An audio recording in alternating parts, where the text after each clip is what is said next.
Kabanata 671. Humikab si James. Ang kanyang pagod ay tumagos sa kanyang mga buto. Kailangan niyang magpahinga. Matapos mabusog ang kuryusidad ng mga walang humpay na reporter, tumalikod siya at sumakay sa convoy.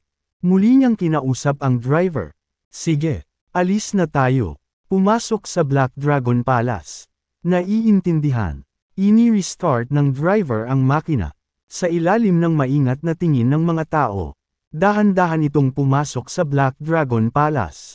Kumalat ang balita tungkol sa interview ni James. Isinalin ito sa iba't ibang wika sa buong mundo. Sa tirahan ng mga kalahan sa Kensington. Kakagising lang ni Thea, hindi siya nakatulog ng maayos na wakas. Sinusubaybayan niya ang sitwasyon sa larangan ng digmaan sa bawat sandali na magagawa niya. Nanalangin na siya sa pagdanak ng dugo ay maiwasan. Matapos ang ilang araw na hindi aktibo sa larangan ng digmaan, nagsimula siyang gumon. Thea, bilis. Dito, may malaking nangyari. Narinig niyang sinisigawan siya ni David nang makalabas siya ng kanyang silid.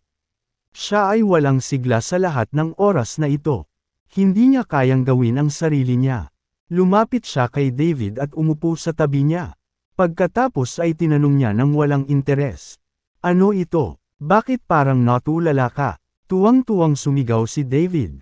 Ang magkaalyadong puwersa ng 28 bansa ay mga umatras mula sa Southern Plains City. At nabawi ito ng hukbo ng Black Dragon. Tumingin ka. Ito ang pinakabagong panayam ni James. Tingnan mo kung gaano siya ka-cool sa Black Dragon robe. Pakiramdam ni Thea ay agad siyang nagising. Mabilis niyang inagaw ang telepono kay David. Maaari ba akong magkaroon ng ilang minuto ng iyong oras? 5 minuto. Magtanong ka. Ito ay isang normal na pag-uusap. Gayunpaman, bumagsak ang kanyang panga nang makita ang babaeng nag-interview. Si Quincy yan. Bakit nandoon siya? Hindi siya nakaimik. Hindi niya inaasahan na pupunta si Quincy sa Southern Plains at pakikipanayam si James bilang isang reporter. Thea, tingnan mo ang mga damit ni James. Napakagaling niya. Ang 5-star badge sa kanyang balikat ay kumikinang. Talagang nabubuhay siya hanggang sa kanyang pangalan. Nagawa niyang makalusot sa Southern Plains City, na pinigilan ng isang hukbo ng 3 milyong sundalo, at pinatay ang mga general ng 28 bansa. Ang kanyang mga kabayanihan ay tiyak na mawawala sa kasaysayan. Nag-chit-chat si David na parang unggoy na may dalang saging. Astig, napakadakila. Si Thea, gayunpaman, nawala sa kanyang pag-iisip. Napako siya sa isang pag-iisip. Nagkasama na ba silang dalawa? Naalala niya ang mga nangyari bago niya hiwalayan si James. Nakita niya sa sarili niyang mga mata sina Quincy at James na nakikipag-usap sa opisina sa Majestic Corporation. Kung naroon siya sa ibang pagkakataon, mas dadalhin pa nila ito. Naalala ito. Ang kanyang mga mata ay puno ng luha. Sabi mo mahal mo ako at inaalagaan mo ako. Sinungaling ka. Niloloko mo siya all this while. Natuwa ka siguro na hiniwalayan kita. Napahikbi siya. Thea, ano bang pinagbubulungan mo? Wala. Pinunasan ni Thea ang mga luha niya. Pagkatapos, tumayo siya at tumakbo pabalik sa kwarto niya. Sa kanyang silid, inilabas niya ang kanyang telepono at muling pinanood ang panayam ni James. Nakatutok ang mga mata niya kay James na nakasuot ng Black Dragon na robe. Napakagwapo niya. Na-infatuated si Thea sa kanya. Hindi niya akalain na gwapong lalaki si James. Ngayon, iba ang mga bagay. Naglabas siya ng masculine aura. Bawat kilos niya ay tila mas lalo siyang nahuhulog sa kanya. Gayunpaman, alam niyang nawala siya ng tuluyan. Wala nang posibilidad na makasama siya muli. Kasabay nito, sa mansyon ng emperador sa kabisera. Nagalit ang emperador. Walang kwentang basura. Lahat sila. Naghabulan siya sa kwarto. Binalaan niya si Floyd na maging mapagbantay. Gayunpaman, hindi pinansin ng lalaki ang kanyang mga babala. Paano niya nagawang makalusot sa isang lungsod na protektado ng 3 milyong malakas na hukbo at naalis ang lahat ng mga general? Lahat ba sila basura? Kabanata 672. Galit na galit ang emperador. Ilang babae ang lumuhad sa sahig na nanginginig sa takot. Matapos ilabas ang kanyang mga pagkabigo, inayos ng emperador ang kanyang sarili. Umupo siya sa sofa at nagsindi ng sigarilyo. Siya ang gumawa ng planong ito para patayin si James. Ngayon, hindi lang siya namatay. Nagawa pa niya ang isang mahusay na serbisyo para kay Saul. Sa mas mataas na katanyagan at prestihiyo, magiging mas mahirap na patayin siya ngayon. Kailangang mamatay si James. Sa paghit-hit ng kanyang sigarilyo, nag-isip siya ng mga paraan para tapusin si James. Mukhang kailangan kong humingi ng tulong sa matandang iyon. Pagkaraan ng mahabang panahon, bumulong ang emperador. Dali-dali siyang tumayo. Ihanda mo ang sasakyan. Iniwan ng emperador ang kabisera at nagtungo sa isang bundok sa mga suburb. Ang bundok ay tinawag na Five Monasteries Mountain, na pinangalanan para sa monasteryo. Sa tuktok nito ang emperador ay nagtungo sa tuktok ng bundok. Sa isang silid ng monasteryo, may isang parang, kung saan nakaupo ang isang 70 taong gulang na lalaki, nakasuot ng puting roba at puting buhok at puting balbas. Naglabas siya ng isang matalinong aura. Kailangan ko ng tulong mo. Tumayo si emperador sa likod ng matanda. Solemn na ang mukha niya. Ang Black Dragon ay humahadlang sa aking mga plano. Kailangan niyang mamatay. Dahan-daang iminulat ng matanda ang kanyang mga mata. Walang emosyon ang mga mata niya na para bang wala na siyang buhay.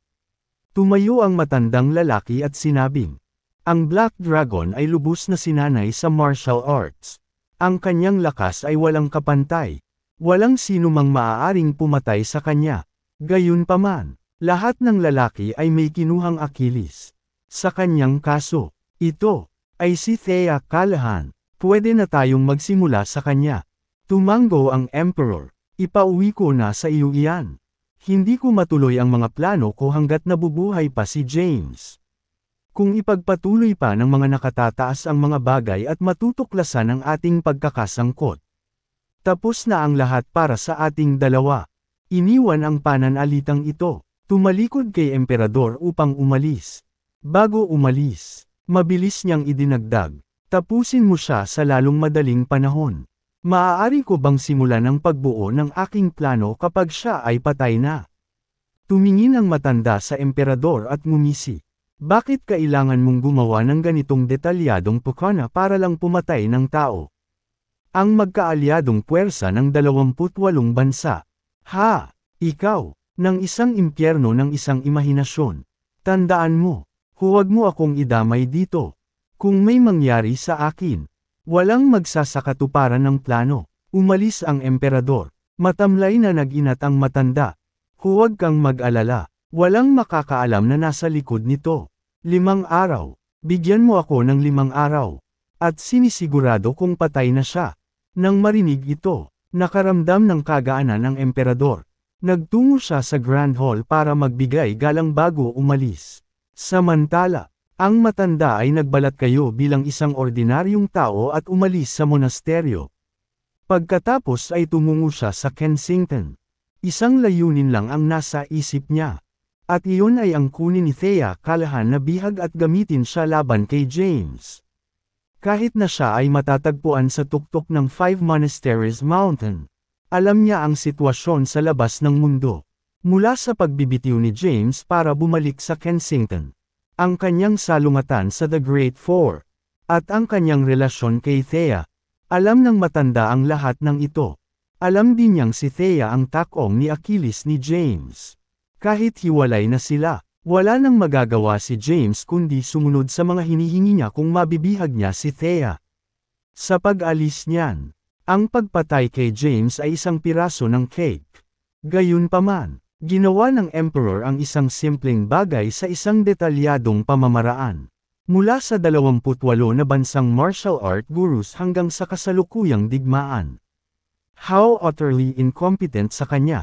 Hindi nagtagal. Dumating ang matanda sa Kensington. Sir, sa isang daungan sa Kensington, isang manggagawa ang lumuhad sa harap ng matanda. Sumenyas ang matanda sa kanya. Kunin mo si Thea Callahan bilang bilanggo. Naiintindihan. Huwag akitin ang hindi atensyon. Dalhin siya sa Southern Plains ng palihim. Naiintindihan. Sa Black Dragon Palace sa Southern Plains, si James ay kulang sa tulog. Sa sandaling marating niya ang Black Dragon Palace, agad siyang pumunta sa kanyang kama at nakatulog ng mahimbing. Buong araw siyang natulog. Ungol. Tumunog ang kanyang tiyan. Bumangon si James at hinimas ang kanyang tiyan. Tumingin siya sa labas. Madilim na ang langit. Pagkatapos, kinuha niya ang phone niya at tinignan ang oras. Sayang 8 na ng gabi. Napansin niyang medyo marami ang missed calls at messages. Lahat sila ay galing kay Quincy. Kumunat ang noo niya at bamulong. Anong balak ng babaeng ito? Hindi niya pinansin ang mga mensahe. Nagbihis lang siya at umalis. Maraming ordinaryong mamamayan at mamahayag ang nagtipon sa labas ng Black Dragon Palace. Ang ilan ay may hawak na mga bouquet, habang ang iba ay may hawak na mga banner sa taas. Maraming kumpleto na armadong sundalo ang nagbantay sa pasukan ng Black Dragon Palace. Nakatalikod sila. Naroon sila para bantayan ang karamihan. Ang iyong pag-aalala ni James ay ang mga taong nagdudulot ng kaguluhan tungkol sa kanya. Matapos masilip ang karamihan ay agad siyang tumalikod. Black Dragon, Dragon General. Huwag kang umalis. Nang makita si James, ang mga tao ay nagbulabog sa pananabik. Dito, James. Isang babaeng naka-red dress ang kumakaway kay James. Gusto niyang pumasok sa palasyo ngunit pinigilan siya ng mga gwardya. James. Ako ito. Quincy. Dito, kumaway si Quincy habang sumisigaw. Gayunpaman, ang kanyang pagsigaw ay nalunod sa hirit ng mga ingay mula sa karamihan. Mahal kita. Dragon General, gusto kong makuha ang iyong mga anak. Sumisigaw sila ng same time. Hindi sila pinansin ni James. Pumasok siya sa Black Dragon Palace at umupo sa sala. Pagkatapos, inilabas niya ang kanyang telepono. Ikuha mo ako ng makakain. Dahil nabawi niya ang Southern Plains City nang walang laban. Isa na siyang pambansang bayani. Ang mga mamamayan ay kasalukuyang pinalo sa isang nasasabik na siklab ng galit. Kailangan lang niyang maghintay hanggang sa matapos ang lahat. Sa labas ng palasyo, nabigla si Quincy. Alam niyang kailangan niyang matulog ni James kaya hindi siya nakikipag-ugnayan sa kanya sa umaga. Bandang hapon lang niya tinawagan si James. Gayunpaman, walang naka-pick up. Ngayon, sa kabila ng kanyang pagsigaw sa taas ng kanyang mga baga, hindi siya pinansin ni James. Nilabas niya ang phone niya at nag-message kay James. James, nasa labas ako. Nag-vibrate ang phone ni James. Inilabas niya ang kanyang telepono at nakita ang mensaheng ipinadala ni Quincy. Umupo siya sa sofa at walang imak na bamulong. Ano bang problema ng babaeng ito? Bakit hindi na lang siya nananatili sa Kensington? Bakit kailangan niyang pumunta hanggang sa Southern Plains? Hindi alam ni James kung bakit pumunta si Quincy sa Southern Plains. At hindi siya nag-abala na malaman ito. Humiga siya sa sofa. Maya-maya ay nakahain na ang kanyang pagkain. Personal na dinala ni Levi ang pagkain sa kanya. Sir, nascan namin ang perimeter ng Southern Plains. Wala kaming nakitang bakas ng magkaalyadong puwersa ng 28 bansa. Tumabi siya kay James at nagsumbong. Habang kumakain, tinuro ni James ang sofa at sinabing, "No need to be so formal. Maupo ka." Umupo si Levi. Tanong ni James, "By the way, kumusta ang sitwasyon ni Henry?" Iniulat ni Levi ang lahat ng detalyado. Dinala niya ang mga convoy sa 28 bansa at kasalukuyang nasa proseso ng negosasyon. Ang internasyonal na komunidad ay binibigyang pansin ito. At ang buong proseso ay na-broadcast ng live. Sa negotiating table, ang mga kinatawan ng 28 bansa ay nawalan ng salita nang harapin ang mahusay na argumento ng Black Shadow General. Nakangisi si James. Alam kong siya ang tamang tao para dito. Ituro sa kanya na pilitin ang 28 bansa. Kung hindi sila sumunod sa pagbibigay ng kanilang teritoryo, ang hukbo ng Black Dragon ay sisirain sila sa lupa. Naiintindihan. Tumango si Levi. Siya nga pala. Sumulat ng isang aplikasyon at ipadala ito sa kabisera. Iniling-iling ni Levi ang kanyang ulo. Anong application? Sinabi ni James. Ang mga asasin ay gumanap ng mahalagang papel sa pagpaslang sa mga general ng 28 bansa at ang muling pagkuha sa Southern Plains City. Nagpaplano akong magsulat ng mga aplikasyon para formal na hinihiling sa mga nakatataas na bigyan silang lahat ng posisyon. Naiintindihan. Tumango si Levi. Maya-maya ay natapos na rin kumain si James. Pinunasan niya ang labi niya. Sige, malaya ka nang umalis. Tawagan mo ang mga asasin dito. Sige, mabilis na niligpit ni Levi ang mga pinagkainan. After that, umalis na siya. Maya-maya, nandito na si May at ang iba pa. Looking at the assassins before him, James said, "We can drop the formalities. Guys, maupo ka." Nang marinig nila ito, umupo sila sa kanilang mga upuan.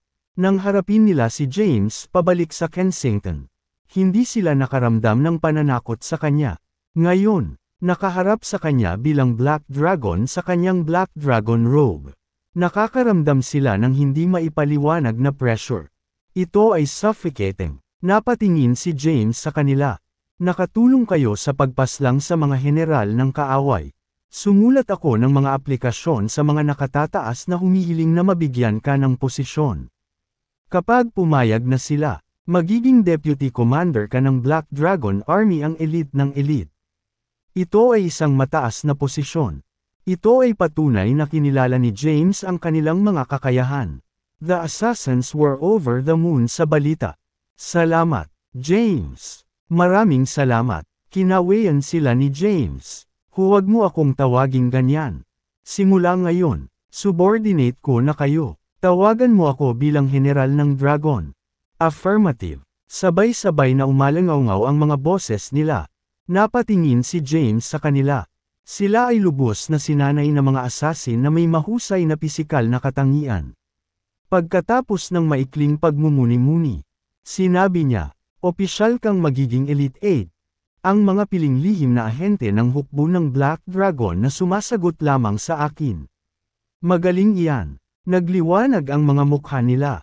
Ang Elite 8. Anong marilag na pamagat? Napangiti si James. Little sis. Wala ng little sis simula ngayon.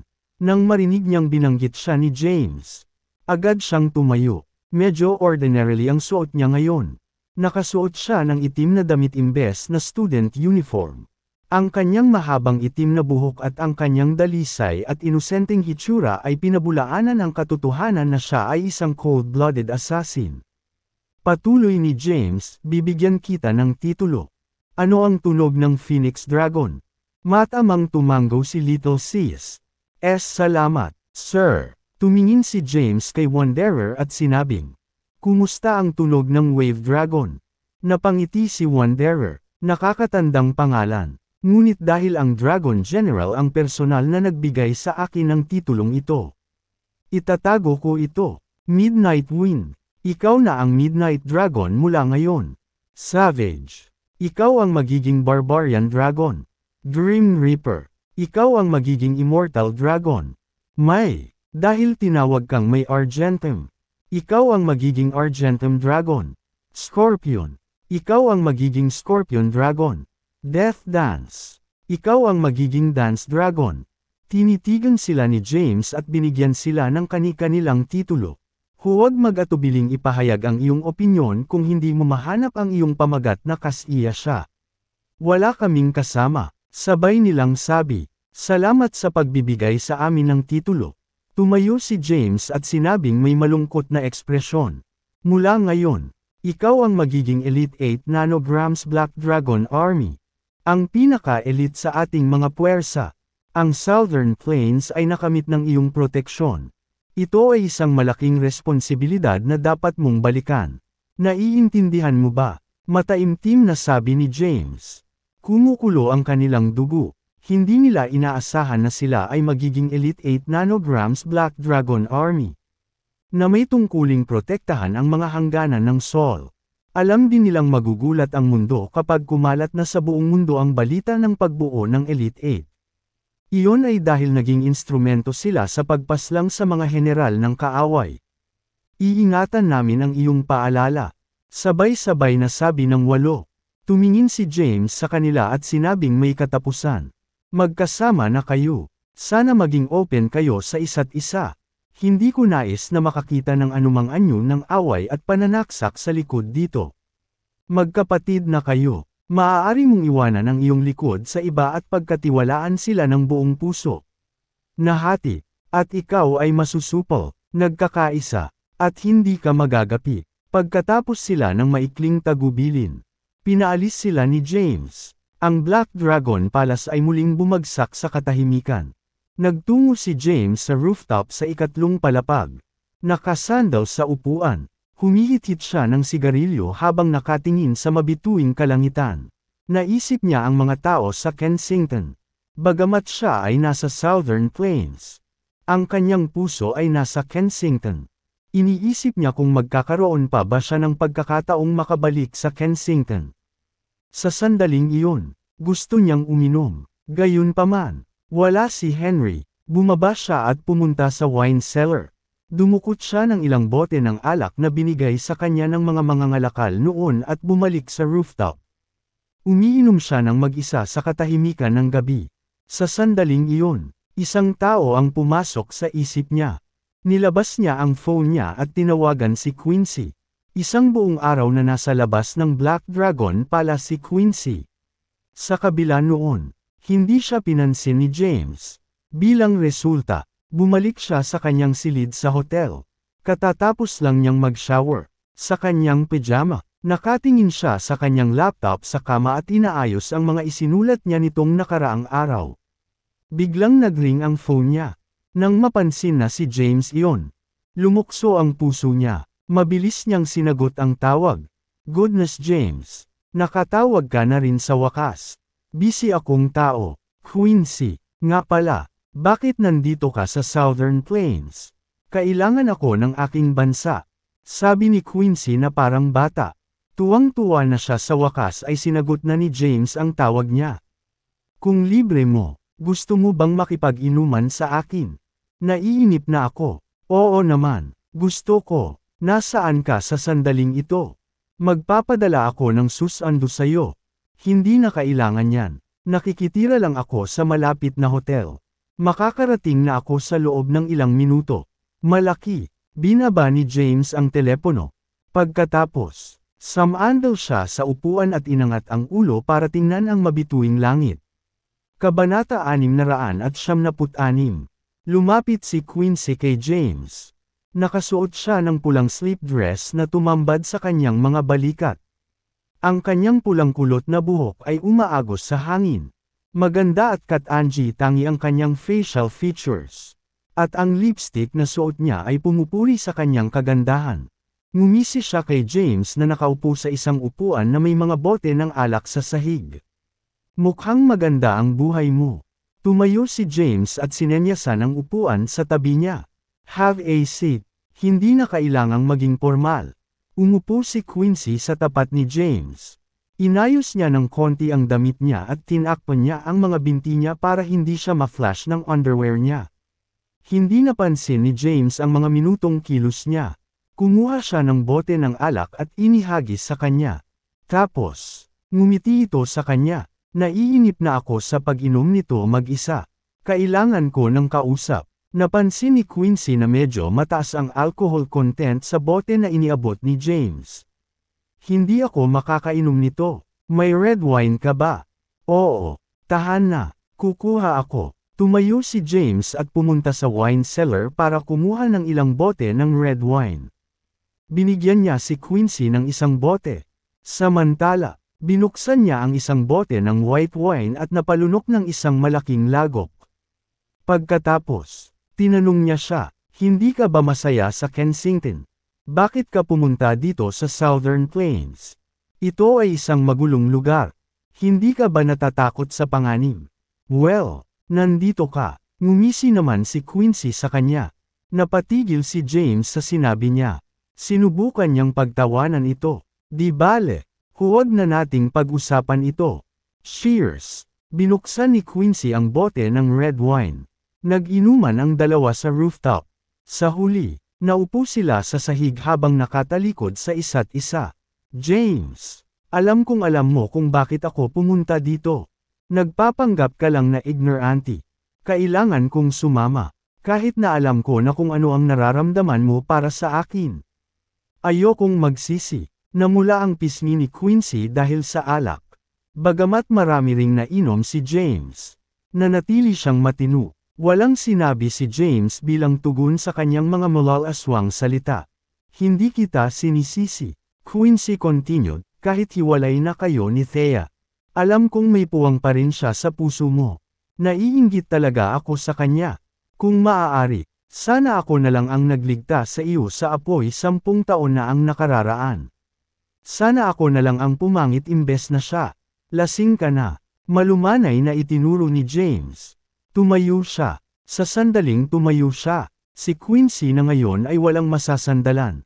Bumagsak sa sahig. Mabilis siyang hinawakan ni James para pigilan siyang mahulog. Tinulungan siyang tumayo ni James. Gayunpaman, hindi siya matatag sa kanyang mga paa. Alam mo ba, 10 taon akong naghintay para sa iyo. Naniniwala ako na buhay ka pa. Si Quincy ay suminok. Hindi ko akalain na ikasal ka ni Thea makalipas ang 1 taon. Alam mo ba kung gaano kahirap ang naramdaman ko pagkatapos kong marinig ito? Nadurog ang puso ko nang makita kang kasama siya. Hindi mo alam. Wala kang pakialam. Nakatingin ka lang kay Thea. Lahat dahil iniligtas kanya mula sa apoy 10 taon na ang nakararaan. Hiwalayan mo na siya. Bakit hindi mo makalimutan ang nakaraan at magpatuloy? Sa lahat ng ito, si Quincy ay pinanatili ang kanyang mga iniisip na ibenta. Sa pagkakataong ito, inilatag niya ang lahat. Dumating siya sa Southern Plains mula sa Kensington upang ituloy ang kanyang kaligayahan. Gustong-gusto niyang sabihin kay James ang lahat ng nararamdaman niya. Mahal kita, James. Kalimutan mo na si Thea. Hindi mo ba kami mabibigyan ng isa pang pagkakataon? Kahit lasing siya, sinadya niya ang bawat salitang lumalabas sa bibig niya. Nagsusuot siya ng nagsusumamong tingin. Lasing ka, hayaan mong ihatid kita sa ibaba. Hindi siya sinagot ni James. Tinulungan lang niya ito pababa. Inilagay siya nito sa isang sofa sa unang palapag. Halos kaagad, nakatulog siya. Umupo si James sa tabi niya at humihit-hit ng sigarilyo. Pagkatapos manigarilyo, inilabas niya ang kanyang telepono at tinawagan si Levi. Maya-maya, dumating si Levi. Anong nangyari? Sir, tumayo si James at tiningnan ang natutulog na si Quincy. Pagkatapos, bumantong hininga siya at nagutos. Ibalik mo siya sa Kensington ng ligtas. Sumulyap si Levi kay Quincy at marahang tumango. Naiintindihan. Titingnan ko kaagad. Si Quincy ay lasing at nawalan ng malay. Hindi niya alam kung gaano siya katagal nakatulog. Dahan-dahan siyang bumangon at hinimas ang kanyang mga temp. Maya-maya, bumangon siya at napagtantong nasa isang hotel siya. Ang kanyang bag at ang kanyang laptop ay nasa tabi ng kama. Kinuha niya ang phone niya sa bag at tinignan ang oras. Sayang 4 na ng umaga. Paano ako nalasing? Malabo ang isip niya. Naalala niyang niyaya siya ni James na uminom. Naalala niyang sinabi sa kanya ang kanyang iniisip. Pagkatapos noon, blanko ang kanyang alaala. Napasulyap si Quincy sa kanyang telepono at napansin ang locus yung ipinakita nito.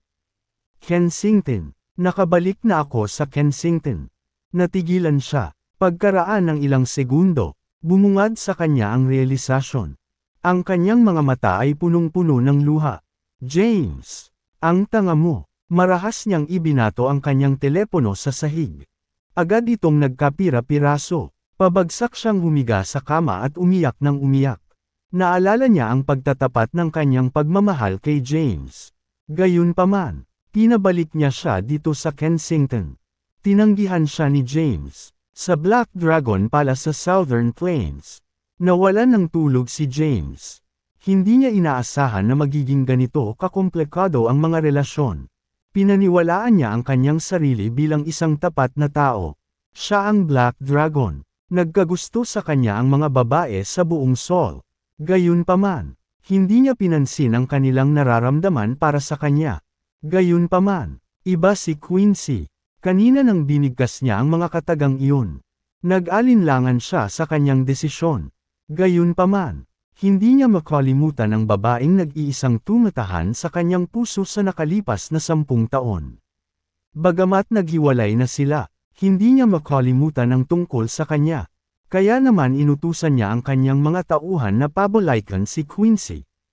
Sabi nga nila, time heals all wounds. Sa paglipas ng panahon, umaasa siyang makakalimutan niya ang lahat tungkol kay Thea, ang babaeng nag-iwan ng marka sa kanyang puso.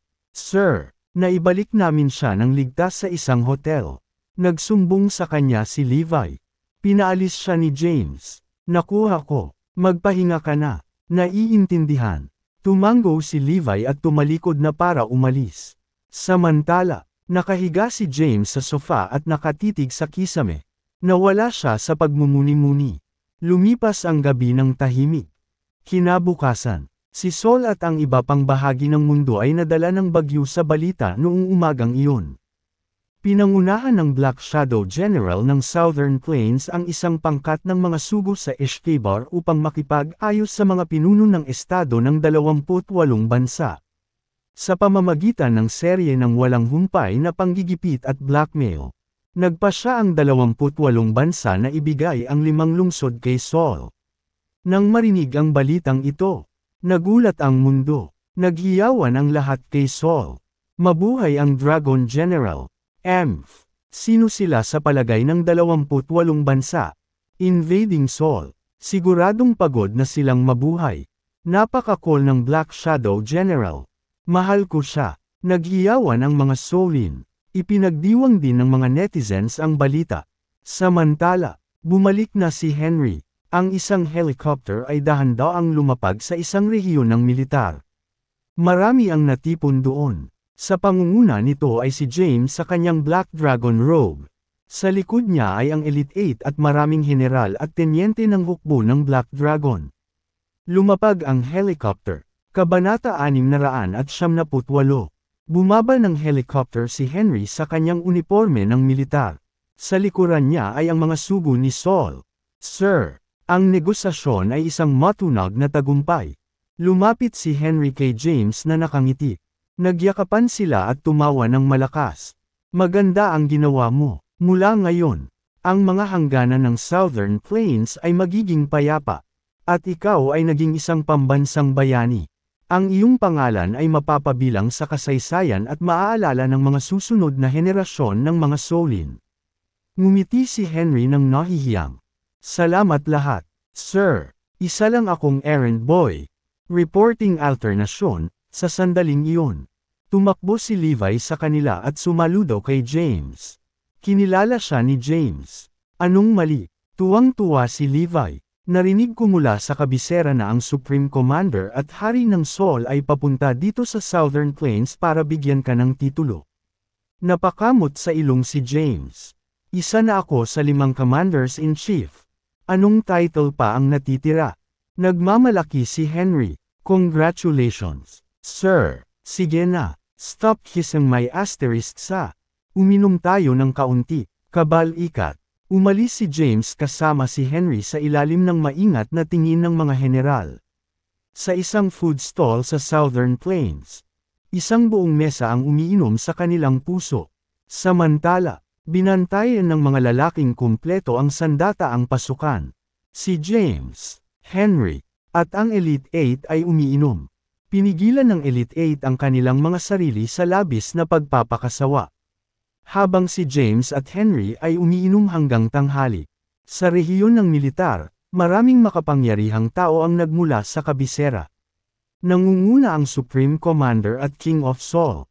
Ang lalaking nakatayo sa tuktok ng food chain. Malapit sa likuran ng Chief Executive at ang Emperor. Ang Commander-in-Chief ng Red Flame Army. Marami ring matataas na opisyal ang naroon. Sinamahan sila ng hukbo ng Red Flame. Itinaas ni James ang kanyang titig kay Emperor at ngumisi. Ang ganda, James! Lumapit ang Supreme Commander at King of Saul kay James at tinapik ang balikat nito. Masiglang pinuri niya ito. Naresolba mo ang labanan ng walang hindi kinakailangang pagdanak ng dugo. At nagawa mo pang ibigay ang bawat isa sa 28 bansa ng 5 lungsod kay Saul. Ikaw talaga ang Diyos ng digmaan at ang pambansang bayani ng Saul. Napangiti si James. Tutal, tungkulin ko naman. Lumingon ang Supreme Commander at hinarap ang kanyang mga tauhan. Ibigay sa kanya ang titulo. Pagkatapos, agad siyang naglabas ng mga dokumento at binasa ito ng malakas. Ang Black Dragon ay gumanap ng may pambihirang katapangan sa panahon ng labanan na nakasentro sa Southern Plains City. Hindi lamang niya pinatay ang mga general ng 28 bansa at pinilit silang mga umatras. Nagpadala pa siya ng mga sugo upang makipag-ayos sa 28 bansa at pinilit silang ibigay ang kanilang teritoryo. Ang kanyang karapat-dapat na paglilingkod kay Saul ay mananatiling magpakailanman sa kasaysayan. Ipagkakaluob na sa kanya ang titulo ng Dragon King. Isang 10-star rank general. Nang marinig ito, namula ang panga ni James. 10-star rank general. Akala ko ang pinakamahalaga na mapupuntahan natin ay isang 5-star. Sigurado ka bang hindi namin nilalabag ang internasyonal na pamantayan? At saka, ano ang isang Dragon King? Ang Supreme Commander ay binigyan siya ng isang nakakaalam na ngiti. Ito ay isang exception. Natatakot ako na ikaw ang isa at tanging 10-star general ng Saul sa buong kasaysayan nito. Wala nang isa, pang 10-star Commander-in-Chief kailanman. Para naman sa Dragon King. Maraming nakalakip sa titulo. Oh, ganoon ba? Anong makukuha ko? Paliwanag ng Supreme Commander. Ibinigay namin sa iyo ang titulo pagkatapos ng mahabang talakayan. Kami ay nagkakaisa na samang-ayon na ang mga teritoryong binitawan ng 28 bansa ay sasailalim sa kanilang mga jurisdiction. Naiintindihan mo ba ako? Hindi mahanap ni James ang mga salitang kailangan niyang sagutin ng magkakaugnay. Hindi ba ito katulad ng pagiging hari ng sariling bansa? Nagpatuloy ang sekretarya. Bukod pa riyan, kinikilala natin ang paglilingkod ng mga taong may mahalagang papel sa pagpaslang sa 28 general ng bansa. Bibigyan natin ngayon ng Elite 8 nanograms 1-star na ranggo ng militar. Direkta kang sisigot sa Dragon King. Nang marinig ito, natuwa ang Elite 8. Pagkatapos bigkasan ang dokumento, lumapit ang sekretarya kay James at masayang iniabot ang dokumento. Congratulations, James! Ikaw ang unang nabigyan ng titulong hari sa kasaysayan ng Saul. Kinuha ni James ang dokumento at ibinalik ang kanyang ngiti. Salamat. Marami ang nagpaabot ng kanilang pakiramdam. Nagpasalamat si James sa kanilang lahat. Congratulations, James. Lumapit sa kanya ang Emperor habang nakangiti. Sinulyapan siya ni James at sinabing, "Hindi ko ito magagawa kung wala ka." Haha. Sabay-sabay silang nagtawanan. Matapos igawad ang titulo, umalis ang Supreme Commander. Ganun din ang iba pang kasama niya. Nang makaalis ang mga makapangyarihang tao mula sa kabisera, ang rehiyon ng militar ay sumabog sa malakas at maingay na nagpalakpak. Hari ng Dragon, Hari ng Dragon, lahat sila ay mapusok na umawit. Kabanata 679. Ang pagkakaloob ng titulo ay hindi isiniwalat sa publiko. Iilan lang ang nakakaalam sa pangyayari. Ang rehiyong militar ng Southern Plains ay nasa isang maligaya na kalagayan. Congratulations, Dragon General! Lumapit si Henry kay James na may matangkad na ngiti. Hindi, teka, dapat siya na ang Dragon King ngayon. Okay, naiintindihan ko. Tigilan mo na ang pag-mute sa akin. Sinenyasan siya ni James na huminto. Wala siyang pakialam sa mga titulong ito. Lumapit si Levi sa kanya at nagtanong, "Ano ang gagawin natin sa 140 lungsod na ibinigay ng 28 bansa?" Hinimas ni James ang kanyang mga templo. Ito ay isang mahirap na tanong. Tumawag para sa isang komperensya. Tumayo si James at tinungo ang conference room. Sa silid ng komperensya sa punong tanggapan ng rehiyon ng militar. Nagtipon ang Elite 8 at ang mga general ng Black Dragon Army. Umupo si James sa pinakaharap. Inilabas ni Levi ang isang dokumento at binasa ng malakas. Ang bawat isa sa 28 bansa ay nagbigay ng 5 lungsod kay Saul. Kahit na ang mga ito ay maliit sa laki. Ang pinagsamang lugar ng mga teritoryo ay napakalaking. Ayon sa aming impormasyon, mayroong kabuuang 300 etnisidad at isang pinagsamang populasyon na 100 milyon ang ipinamamahagi sa mga lungsod. Pinagtuunan ng pansin ni James. Ang 140 lungsod ay pinagsama ni Saul. Ang mga tao ay mga Saulin na ngayon. Natapos na basahin ni Levi ang dokumento. Nakangiting sabi ni Henry, "Ikaw na ngayon ang Dragon King." Hindi lang iyon. Sinabi ng mga nakatataas na ikaw ang mamamahala sa mga bagong nakuhang teritoryo. Anong plano mo ngayon? Si James ay nasa kawalan. Wala akong alam tungkol sa pagtatayo ng estado o pampublikong administrasyon. Pagkatapos ng maikling pagmumuni-muni, iniutos niya, "Henry, ikaw na ang bahala sa pangangasiwa sa pampublikong administrasyon ng mga lungsod. Tandaan na patahimikan ng mga tao. Ipaalam sa kanila na ang pagiging Saulin ay isang malaking karangalan." Naiintindihan. Tiniyak ni Henry, "Ipinapangako ko na titiyakin ko ito." Nagpakawala siya ng isang masiglang tsak. "Sir, medyo malawak ang pinagsamang teritoryo ng 140 lungsod. Bukod dito, ang mga bansang nasa hangganan ng Southern Plains ay gumagawa ng mga iron ores at mineral. Ang lahat ng ito ay sa iyo na ngayon. Ikaw ang pinakamayamang tao sa buong mundo." Ngumiti si James ng nakakaloko. Ano ang silbi ng lahat ng perang ito?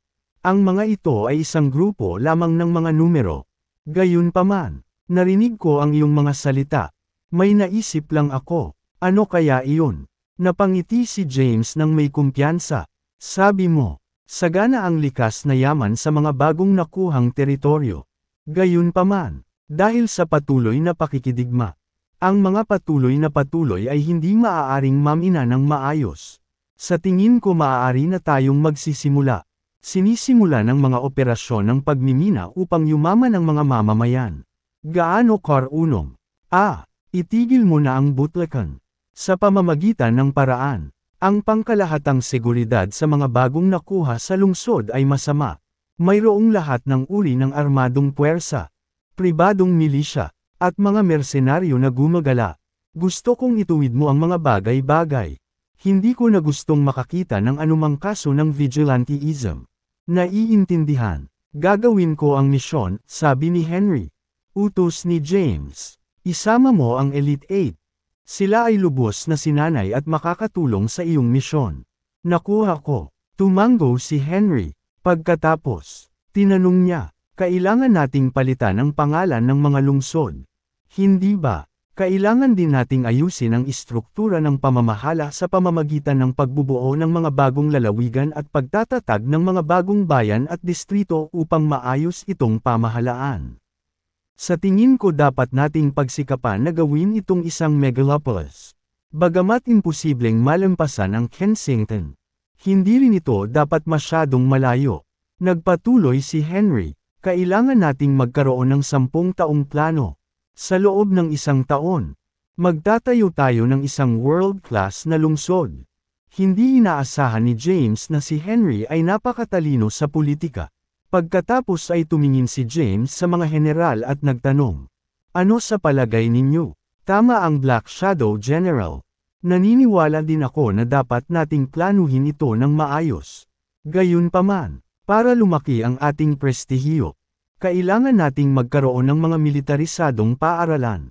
Dapat nating garrison ang bawat lungsod na may hukbo at magsikap na lumikha ng pinakaligtas na mga lungsod sa mundo." Lahat ay nagbahagi ng kanilang mga opinyon. Iginawad ng hari ng Saul si James ng titulong Dragon King at binigyan siya ng awtoridad na pamahalaan ang mga bagong nakuhang lungsod. Ang bawat isa ay nagbigay ng kanilang sariling mga mungkahi kung paano pinakamahusay na pamahalaan ang mga lungsod. Kung ganoon, kailangan nating magkaroon ng maayos na plano. Gayunpaman, dahil lahat tayo ay mga militar, kaunti lang ang alam natin tungkol dito. Dapat tayong humingi ng tulong mula sa kanilang mahuhusay at may kakayahan na mga politiko mula sa loob ng bansa dito upang tulungan tayong pamahalaan ang mga lungsod. Tanong ni Henry, ano ang dapat nating ipanggalan sa ating mga lungsod kung gayon? Ikaw ang Dragon King, ang namamahala sa mga lungsod na ito. Ikaw dapat ang magpangalan sa kanila. Bumuo ka lang ng mga random na pangalan. Sinubukan siyang paalisin ni James. Wala siyang pakialam sa pagbibigay ng pangalan sa mga lungsod. Nagpumilit si Henry, hindi mangyayari iyon. Ito ay may makasaysayang kahalagahan. Ang kaganapang ito ay makikita sa mga aklat ng kasaysayan at babasahin ng mga solin para sa mga susunod na henerasyon. Dapat nating bigyan ito ng konsiderasyon na nararapat. Paano si Deville? Mungkahi ni James. Inilibot ni Henry ang kanyang mga mata. Seryoso. James, titigil ka na ba sa pag-iisip tungkol sa kanya? Awkward na ngumiti si James. I just think it sounds nice. Anong ibig mong sabihin, Deville? Dahil ikaw ang Dragon King. Bakit hindi natin ito pangalanan na Dragondel? Mungkahi ni Henry. Oo naman. Hindi mapakali si James. Tumayo siya at sinabing, ganyan dapat. Henry. Isulat ang liham ng mga aplikasyon para sa paglipat ng kadalubhasaan mula sa loob ng bansa. Iiwan ko ang lahat sa iyong mga kamay. Na-dismiss. Tumayo ang lahat at sinuot ang kanilang military caps. Pagkatapos, nagsaludo sila kay James. We'll take our leave. Umalis si James. Sumunod naman si Henry sa likod. James, ngayong naresolba na ang sigalot sa Southern Plains. Sa tingin ko pwede ka nang magbakasyon. Bumalik sa Kensington at makipagkita kay Thea. Naniniwala akong naghihintay siya sa iyo. Natigilan si James. Kilalanin si Thea. Magkasama pa kaya sila. Bukod pa rito, nangako siya sa ibang babae na papakasalan niya ito kung makakalabas siya ng buhay bago pumunta sa Southern Plains. Huwag idikit ang iyong ilong sa hindi nararapat. Iniwan ang pangungusap na ito. Tumalikod si James para umalis. Pabirong sigaw ni Henry, kailan natin makikilala ang Dragon Queen? Hindi siya pinansin ni James. Umalis siya sa rehiyon ng militar at nagtungo sa Black Dragon Palace. Bumalik siya sa malawak at maluwang na villa. Umupo siya sa sofa at hinimas ang kanyang mga temps. Hindi rin niya alam kung ano ang gagawin. Dapat ba siyang bumalik sa Kensington upang igalang ang kanyang pangako? Nasa dilema lang siya. Nag-vibrate ang phone niya. Kinuha niya ang phone niya at nakita niyang unknown number iyon. Akmang tatanggihan na niya ang tawag. Naalala niyang hindi gaanong nakakaalam ng numero niya. Marahil ito ay isang taong kakilala niya. Sinagot niya ang telepono. Isang paos na boses ang nagsalita. James the Black Dragon. Congratulations sa pagiging Dragon King. Sino ka? Hindi mahalaga kung sino ako. Pumunta sa Mount Thunder Pass kung pinahahalagahan mo ang buhay ni Thea Callahan. Nang marinig ito, agad na bumangon si James. May malalalim na kulubot sa kanyang noo habang siya ay umungol. Kung maglalakas loob ka na maglagay ng daliri sa kanya, lilipulin kita at ang iyong pamilya. Bakit ako?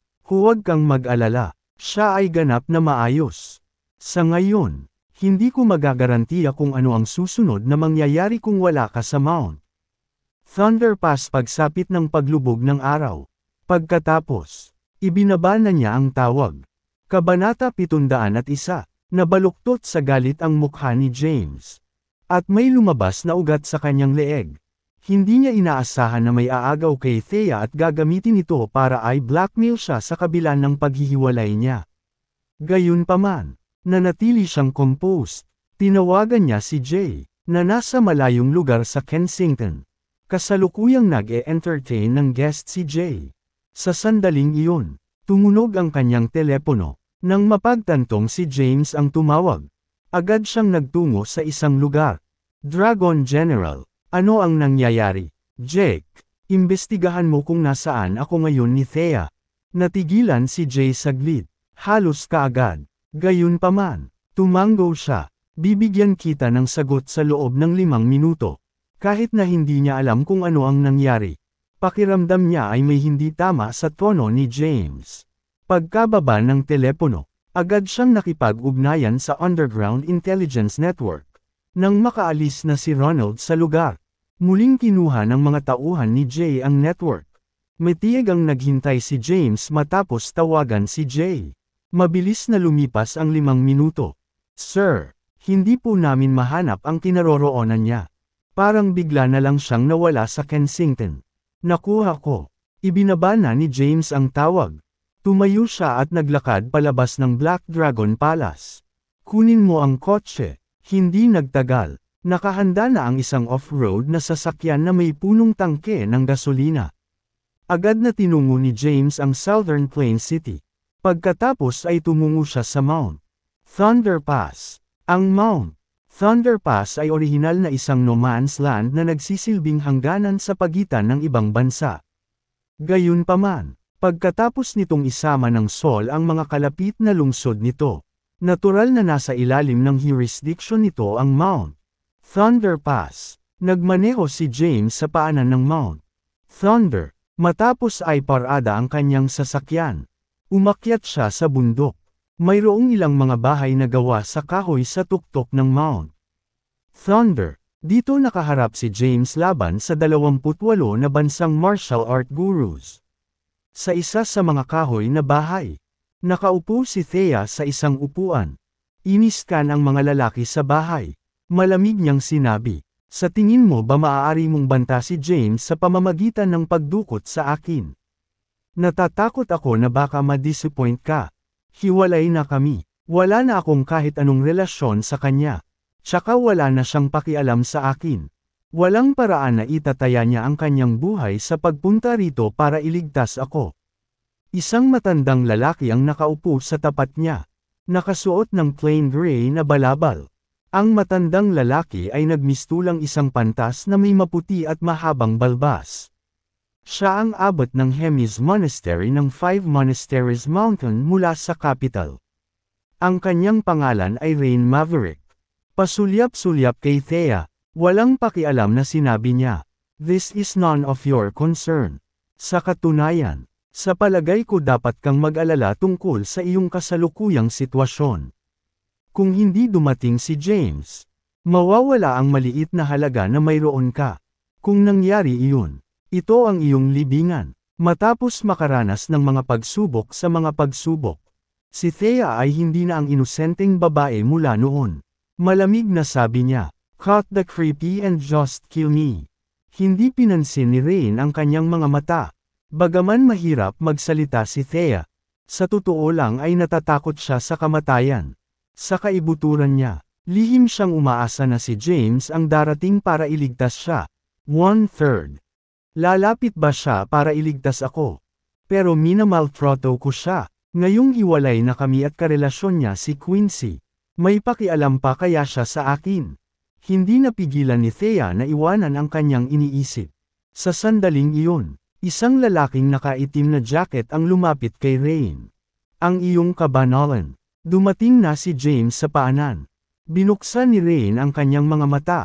Ang kanyang malasalaming mga mata ay kumikinang. At siya ay nagtanong, siya ba ay nag-iisa? Oo, mabuti. Nakasuot ng malamig na ekspresyon. Sinabi niya, kung maglakas loob siyang dumating. Ito ang kanyang huling pahingahan. Umakyat si James sa bundok. Wala siyang nakitang mga mersenaryo o sinumang sentinel sa daan. At hindi niya maiwasang sumimangot. Sino ang mga taong dumukot kay Thea? Naisip niya na ang kalaban ay maaaring maglagay ng isang walang kabuluhang bitag matapos siyang makita dito. Gayunpaman, wala siyang nakitang bakas ng isa sa daan. Nang marating niya ang tuktok ng Mount Thunder ay naramdaman niya ang presensya ng ibang tao. Pagtingin sa mga hindi kilalang lalaki sa harap ng kahoy na bahay. Nakasimangot si James at naglakad palapit sa kanila. "Tumigil ka." Hinarangan ng mga lalaki ang dinadaanan ni James. Lumapit sa kanya ang isa sa kanila at malamig na sinabi, "Hanapin ninyo siya." Si James ay hindi sigurado kung si Thea ay dinukot dito. Walang dalang armas si James. Ang dala lamang niya ay ilang pilak na karayom at ang bakal na alambre na nabuo ng crucifer. Gayunpaman, Lahat ng pilak na karayom at maging ang crucifer ay kinumpiska. Pasulyap-sulyap sa kanyang kaaway. Malamig niyang sinabi, mabuti pang alagaan mo ang mga gamit ko. Kung kulang man ang isang pilak na karayom, dudurugin kita. Pagkasabi niya noon ay pumasok na siya sa kahoy na bahay. Pumalakpak, pumalakpak, pumalakpak. Pagpasok niya, may pumalakpak. Tumayo ang matandang lalaki habang pumapalakpak at nakangiting sinabing, ang lakas ng loob mong lokohin si James. Hanga talaga ako. Nakita ni James si Thea na nakaupo sa isang upuan. Hindi siya nakagapos. At walang mga palatandaan na siya ay sinaktan. Tanong niya, ayos ka lang ba? The moment she saw James, Thea's eyes brimmed with tears. Pagkatapos, dumaloy ito sa kanyang pisngi. Akala niya hindi darating si James. Gayunpaman, dumating siya. Sa sandaling iyon, may ilang lalaki na pumasok at itinutok ang kanilang mga baril sa ulo ni James. Napatingin si James sa matandang lalaki. Yan lang ang meron ka. Minamaliit mo ba ako o medyo pinahahalagahan mo ang iyong lakas? Tumawa si Rain at sumulyap kay James. Iyon lang ang kailangan ko para patayin ka. Ano ang punto ng pagdaan sa problema sa pagbalangkas ng mga plano at kung ano pa? Kung tutuusin, hanggat nasa kamay ko si Thea Callahan, susundin mo ang bawat utos ko. Ganoon ba? Napangiti si James. Pagkatapos, mabilis siyang kumilos. Agad na bumagsak sa sahig ang mga lalaking nakatutok sa kanya ng baril.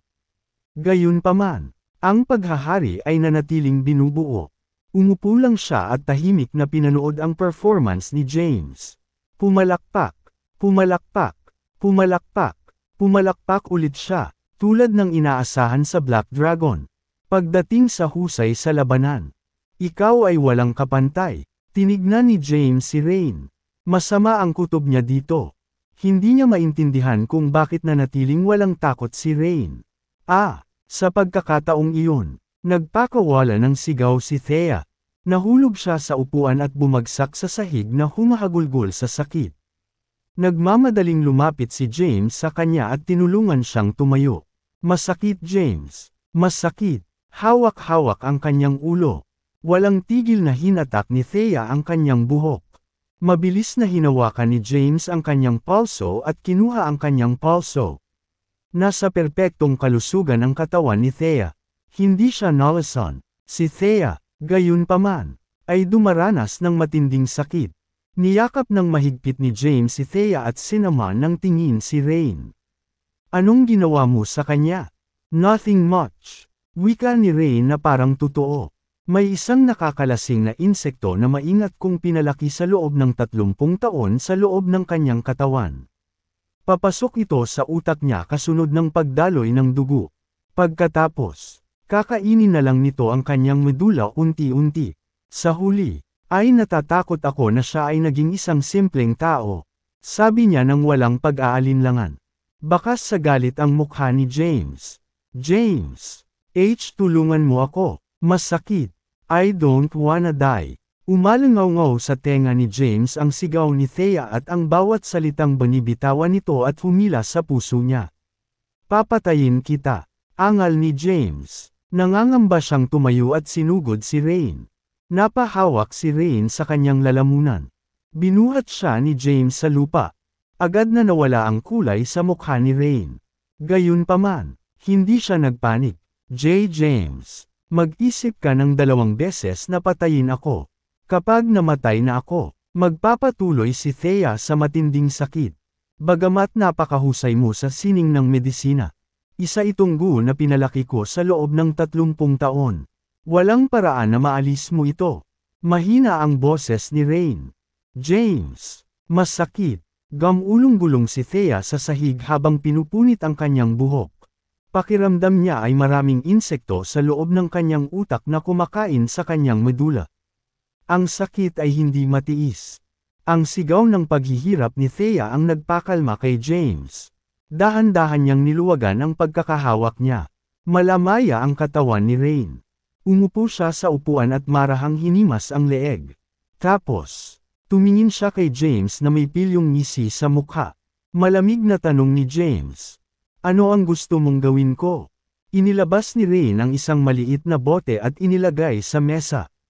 Pagkatapos, malamig niyang sinabi, ubusin mo ito kung gusto mong mabuhay si Thea. Ano ito? Napatingin si James sa bote sa mesa. Isa itong ordinary lukang ceramic bottle na bronze ang kulay. Sabi ni Rain, huwag kang mag-alala, hindi ka papatayin nito. Gayunpaman, makakaranas ka ng muscular atrophy ng dahan-dahan ngunit tiyak. Unti-unti kang mawawala ng lakas hanggang sa puntong hindi mo na kayang gamitin kahit isang onsa nito. Tumigil sandali si Rain at tumingin kay James. Tapos, nagpatuloy siya, I plan to kill you. Gayunpaman, posibleng hindi mo isasakripisyo ang iyong sarili para sa isang babae. At kaya, nagbago ang isip ko. Naniniwala akong uubusin mo ito. Pagkatapos ng lahat, naniniwala ka na sa iyong mga kasanayang medikal ay walang kapantay at nagagawa mong gumawa ng panlunas para sa anumang lason. Kapag naubos mo na, papakawalan ko na si Thea. Deal. Sambit ni Rain. James, masakit. Kay patayin mo ako. Please. Ayoko nang mabuhay. Bakit? Bakit ako? Umalangaw-ngaw sa buong silid ang nakakasakit ng pusong sigaw ni Thea. Sana ay pagtibayin mo ang iyong pagtatapos ng bargain. Kung hindi, hinablot ni James ang bote sa mesa. Pagkatapos, binuksan niya ang takip at kumuha ng itim na tableta mula sa loob ng bote. Walang kaunting pag-aalinlangan, nilunok niya ito ng buo. Inayos ni Rain ang titig kay James. Makalipas ang ilang segundo, napuno ng pawis ang noo ni James. Nagsimulang maglabasan ang mga ugat sa kanyang mukha. Tumawa si Rain. Haha, ganito dapat. Ang pakikitungo sa iyo ay isang simpleng bagay. Kung tutuusin, yun. Ang idiotic na emperor ay sadyang walang kakayahan. Sa sandaling iyon, sa wakas ay nalaman ni James na ang matandang lalaking ito ay nasa panig ng emperador. Naramdaman ni James na may tumutulo sa kanyang lakas. Hindi nagtagal, bumagsak siya sa sahig. Gusto niyang tumayo. Gayunpaman, kahit gaano pa siya kalakas, hindi siya makagalaw. Bitawan mo siya, wika ni James sa mahinang boses. Huwag kang mag-alala, tutuperin ko ang aking salita. Gayunpaman, hindi ito ang katapusan. Isang masamang ngiti ang sumilay sa mukha ni Rain. Agad siyang pumunta kay Thea at may inilagay malapit sa ilong nito. Hindi nagtagal, gumapang palabas ang isang maliit na insekto. Gayunpaman, nagpatuloy siya sa pagpapakain kay Thea ng hindi kilalang tableta. Tumango si James. Anong pinakain mo sa kanya? ****starred ka. Ngumiti si Rain. Huwag kang mag-alala.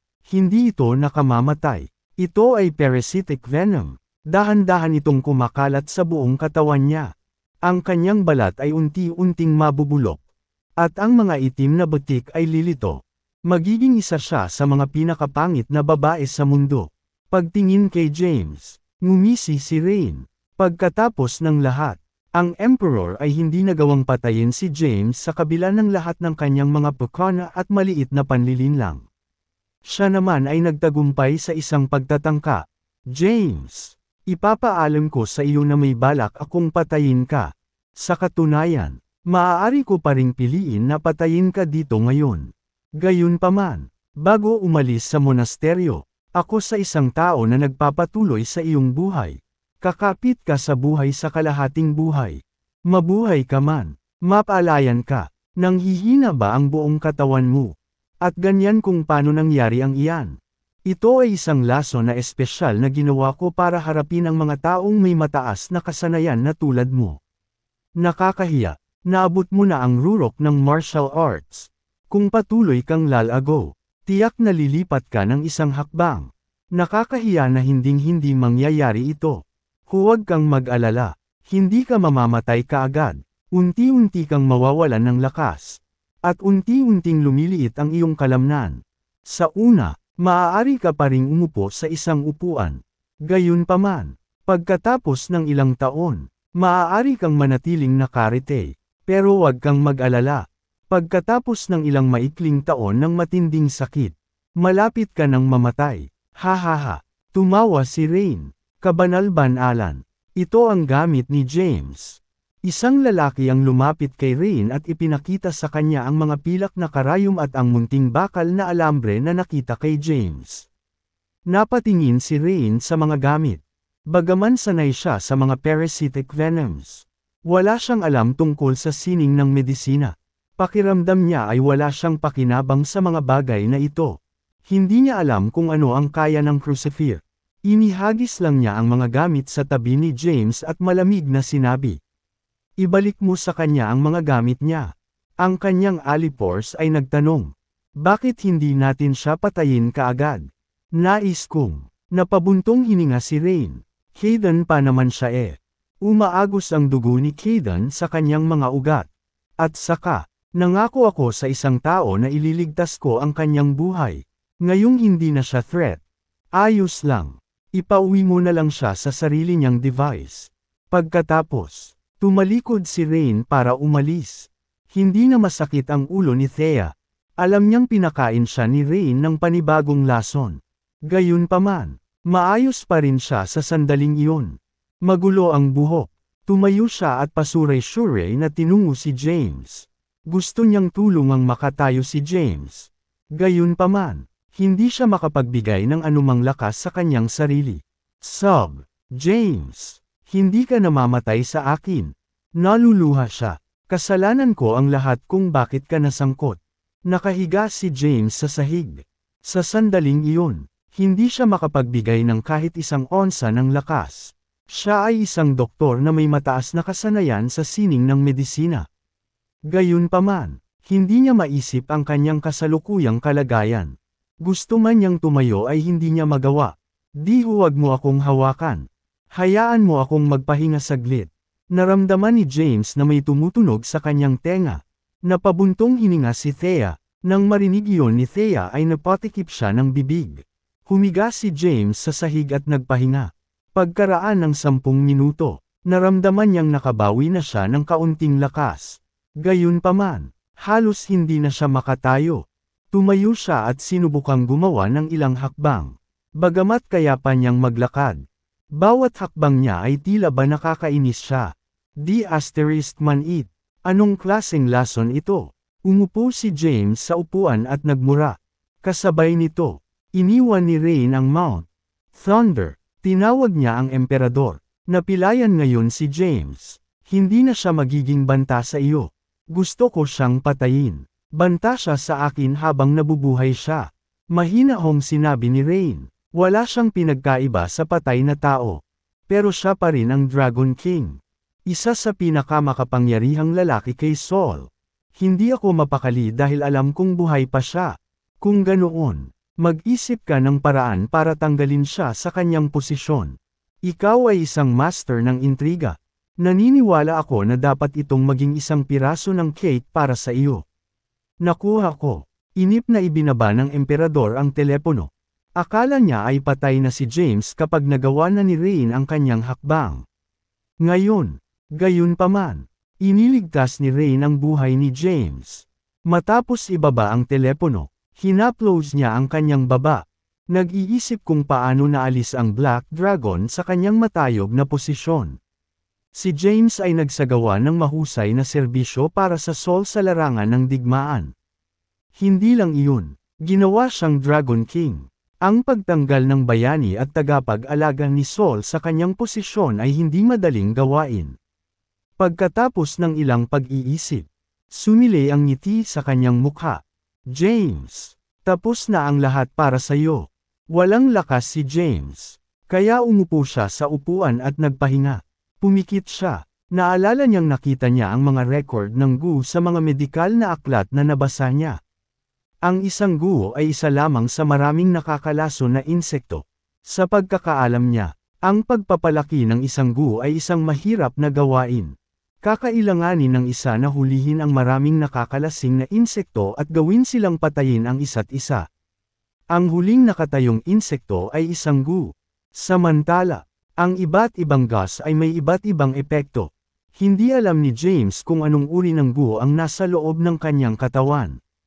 Pagkatapos ng diagnosis, Alam niyang nasa perpektong kalusugan ang kanyang katawan. Walang anomalya noon. Natagpuan. Ang dahilan kung bakit hindi siya makapagbigay ng anumang lakas ay dahil maraming gas sa loob ng kanyang dugo at mga paa. Sa pamamagitan lamang ng pag-alis ng mga ito mula sa kanyang katawan ay maaaring maging kanyang katawan. Gumaling. Gayunpaman, saglit lang niyang binasa ang mga dokumento sa mga medikal na aklat na hindi kumpleto. Wala siyang paraan para tanggalin si Gus. Nakaupo sa upuan. Napatingin si Thea kay James na nakakunot-noo at nakapikit. Hindi siya umimik at tahimik lang siyang naghintay. Maya-maya, nagmulat ng mata si James. Kinuha niya ang phone niya at tinawagan si Henry. Sir, balita ko iniwan mo ang pass. May nangyari ba? Boses ni Henry galing sa phone. Oo, emergency iyon. Kasalukuyan akong nasa tuktok ng Mount Thunder. Magpadala ng helicopter para sunduin ako. Gayun din, ay seal kaagad ang Mount Thunder Pass at ang 140 nakapalibot sa lungsod. Walang sinumang pinapayagang umalis nang walang pag-approve ako. Mahina ang boses ni James. Nang marinig ni Henry ang boses ni James, natigilan siya. Alam niyang may nangyaring masama. Titingnan ko kaagad. Pagkababa ng telepono ay agad namang nag-utos si Henry. Bilasan mo. Magpadala ka ng helicopter sa tuktok ng Mount Thunder. At saka, ibigay ang utos na i-seal ang Southern Plains City at ang 140 lungsod na nakapalibot sa Mount Thunder Pass. Walang sinumang pinapayagang umalis ng walang pahintulot. Ang sirena ng isang Level 1 battle plan ay umalangaw sa buong rehiyon ng militar. Lahat ng mga general ay nasa posisyon kaagad. Inutusan nila ang kanilang mga tauhan na tatakan kaagad sa Southern Plains City at sa 140 lungsod malapit sa Mount Thunder Pass. Kasabay nito, tumungo si Henry sa Mount Thunder Pass sakay ng helicopter. Maya-maya, dumating na siya. Nang mapansin ni Henry ang kalmado sa tuktok ng Mount Thunder, hindi napigilan ni Henry na sumimangot. Anong nangyari dito? Pumasok siya sa kahoy na bahay. Nalilito. Pagpasok niya sa bahay, nakita niya sina James at Thea. Gulat na tanong niya, bakit ka nandito, Thea? Agad niyang sinulyapan si James. Nang makitang mapatla ang kanyang mukha, lumapit siya sa kanya at tinanong, ano ang nangyari? Ginoo, ikaw. Nagtaas ng kamay si James sa sobrang hirap. Wala lang. Tulungan mo ako. Sasabihin ko ang lahat kapag nakabalik na tayo. Naiintindihan. Lumapit si Henry kay James at tinulungan itong tumayo. Halos hindi makatayo si James. Nanghihina at nanghihina. Bumagsak na sana siya sa sahig kung hindi lang inalalayan ni Henry. Kanya, sa tulong ni Henry, umalis siya sa kahoy sa bahay at tumungo sa helicopter na hindi masyadong kalayuan. Sumunod naman si Thea sa likod. Pagkatapos sumakay sa helicopter, bumalik sila sa Southern Plains City. Sa rehiyon ng militar ng Southern Plains City, agad na tumawag si James ng forensic artist pagdating. Base sa kanyang memorya, sinubukan niyang i-sketch ang mukha ni Rain. Nang makita ang lalong katulad na hitsura sa computer, tumango si James. Siya yun. Mag-issue ng warrant para sa kanyang pag-aresto. Dapat nasa Mount Thunder Pass pa rin siya. Gusto kong mahanap mo siya kahit gaano pa kalaki ang halaga. Umungol si Henry. Para saan kayong lahat na nakatayo dyan? Tingnan mo agad. Naiintindihan. Tumayo ang lahat. Sinubukan ni James na tumayo. Ngunit, hindi lamang siya nakaramdam ng panghihina. Ngunit naramdaman din niya ang pag-ikot ng kanyang ulo. Tapos, bumagsak siya sa upuan niya. James. Nagmamadaling pumunta si Thea sa kanya. Kabanata 706. Nagtaas ng kamay si James para pigilan si Thea. Sorry. With an apologetic look on her wretched face, si Thea ay humingi ng tawad. I'm sorry. Kasalanan ko ang lahat kung bakit kita idamay. Ibalik siya sa Kensington. Henry. Nahihirapang magsalita si James. Ako. Nang marinig ito, sumigaw si Thea. Her eyes brimming with tears. She looked at James pleadingly. Paano ako aalis kung alam mong nasa ganyang kalagayan ka? Hayaan mo akong manatili. Kaya kitang alagaan. Naipit si Henry sa pagitan ng isang bato at isang matigas na lugar. Napatingin si James kay Thea. Magulo ang buhok ni Thea. Puno ng sariling kalmo ang mukha niya. Bilang karagdagan sa kanyang mga nakaraang pinsala na hindi pa nakaka-recover. Medyo tumingin siya. Nakakatakot. Nadurog ang puso ni James sa nakakaawa niyang ekspresyon. Gayunpaman, wala nang utang si James kay Thea. Ayaw na niyang makipagrelasyon pa sa babaeng ito. Bukod pa rito, bago ang revolusyon, hindi siya maaaring magkaroon ng kahit anong emosyon na gusot sa sinumang kababaihan. Kung hindi, sila ay muling gagamitin ng kanyang mga kaaway laban sa kanya. Gawin mo ang sinasabi ko, sabi ni James. Tumingin si Henry kay Thea at nagmakaawa. Sumunod ka sa akin. Thea, pakiusap huwag mo akong pahirapan. Naluluhang tanong ni Thea, bakit James? Bakit? Bakit mo ginagawa ito sa akin? Dahil ba ito kay Quincy? Kailangan ko ng pahinga. Sigaw ni James. Gayunpaman, mahina ang kanyang sigaw. May ilang lalaki na lumapit sa kanya. Utos ni James. Tulungan mo ako, James. Sigaw ni Thea. Gayunpaman, umalis si James. Sob. Naluluha si Thea. Sinabi ni Henry bilang pagbibitiw. Let's go. Thea. Alam ni Thea, mula sa sandaling natanggap niya ang 10 bilyong dolyar mula kay James. Mula nang hiwalayan niya ito, tuluyan na siyang nawala sa kanya. Akala niya ay may nararamdaman pa rin si James para sa kanya. Gayunpaman, hindi niya inaasahan na magiging ganito si James. Walang puso.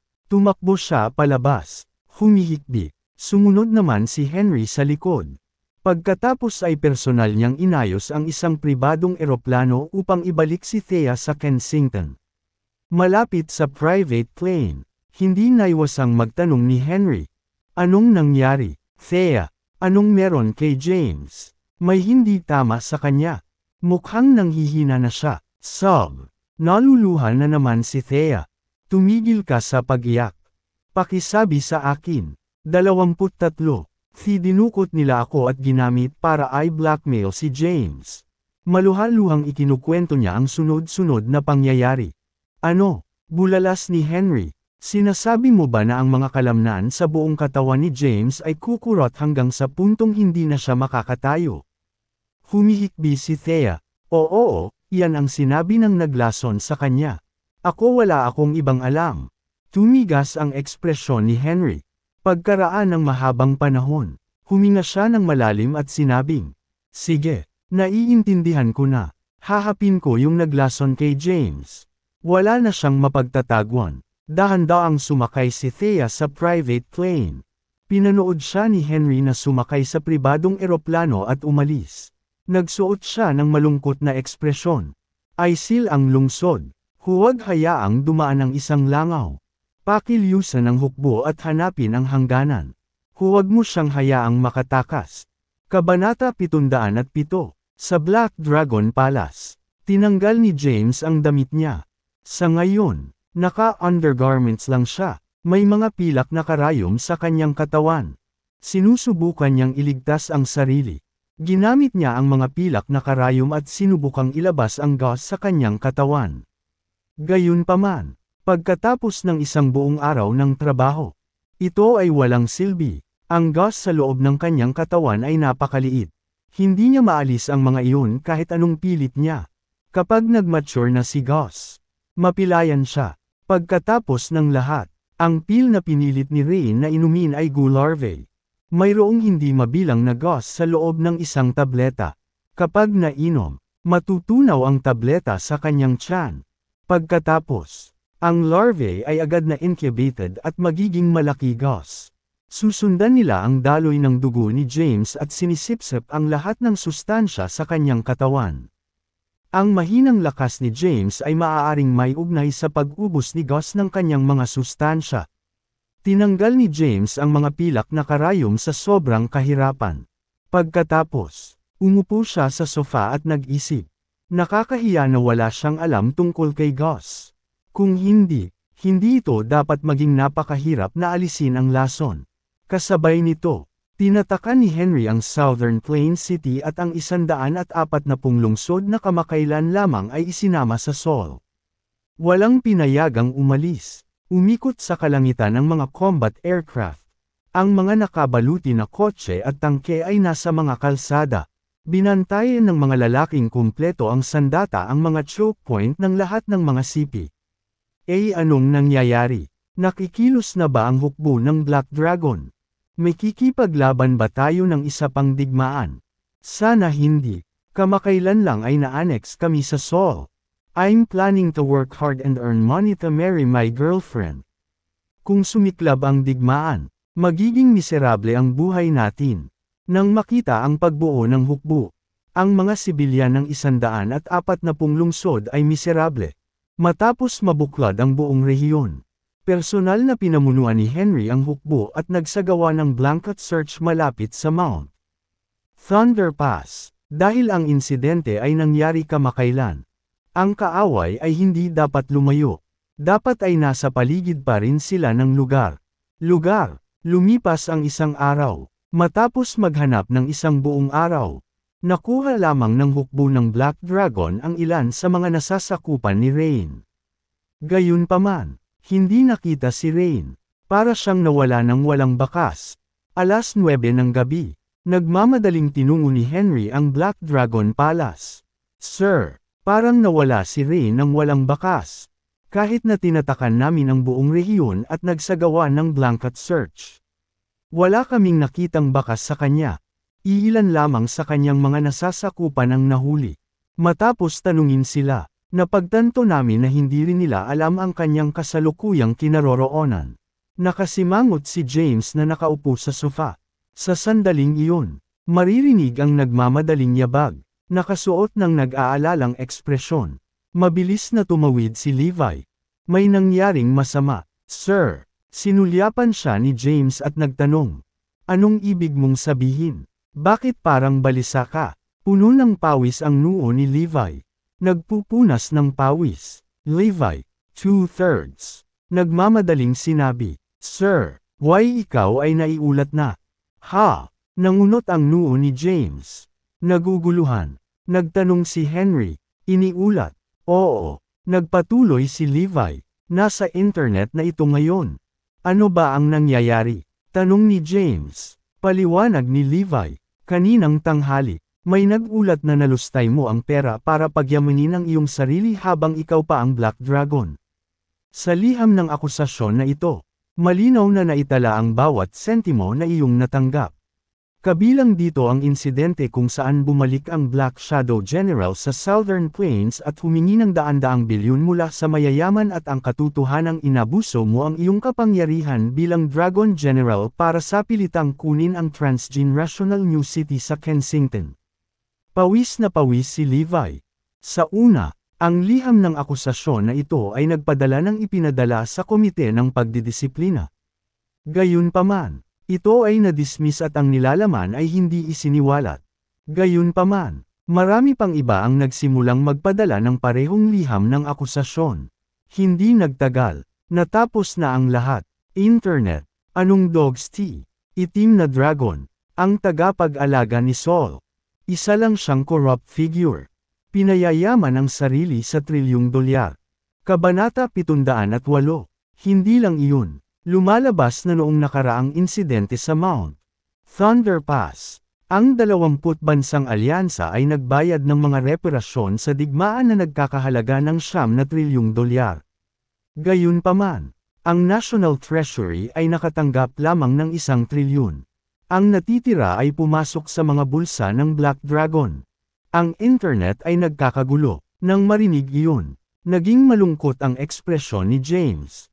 Mabilis na inilabas ni Henry ang kanyang telepono at hinanap ang mga keyword na Black Dragon. Isang browser, gaya ng inaasahan, nasa headline sila ng halos lahat ng pahayagan. Maraming nakakagulat na revelasyon. Maraming public figures sa Twitter ang nagre-retweet sa insidente ng akusasyon ni James. Sulat. Sa sulat, malinaw na nakatala ang bawat sentimo ni James.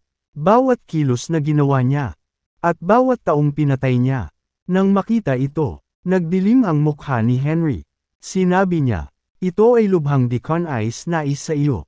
Ginoo, kahit na pinahahalagahan ka ng mga nakatataas.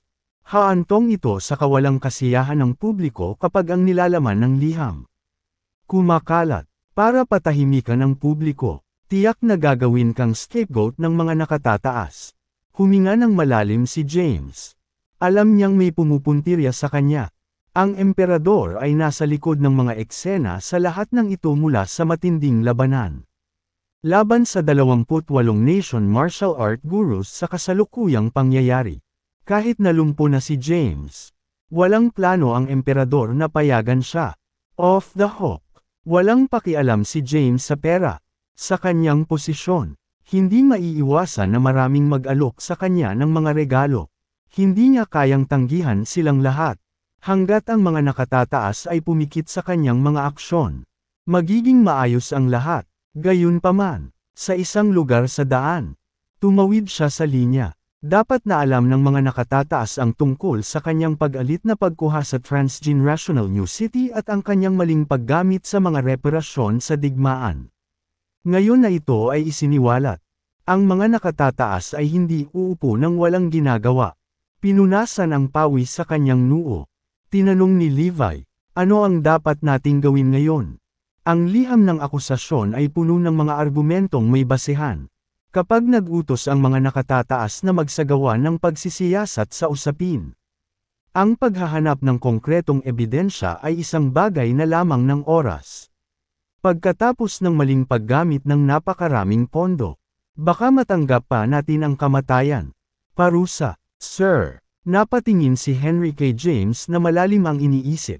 Kinawayan ni James ang kanyang kamay at sinabing, "You're dismissed for now. Iwanan mo akong mag-isa."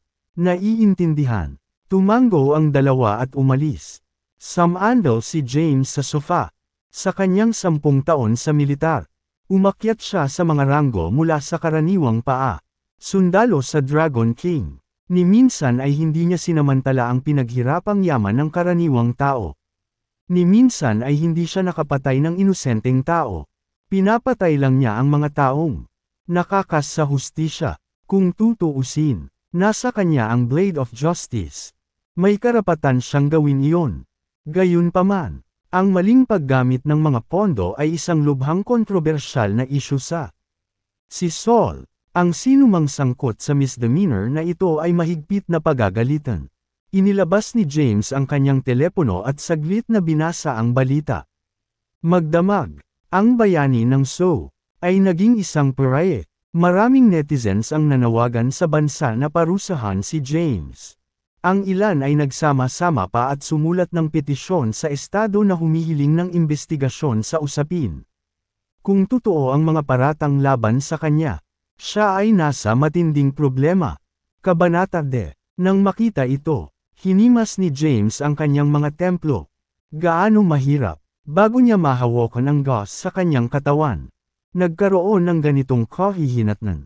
Naganap, ngayong kumalat na ang balita na parang apoy. Tiyak na gagawin siyang scapegoat ng mga nakatataas upang pawiin ang galit ng publiko.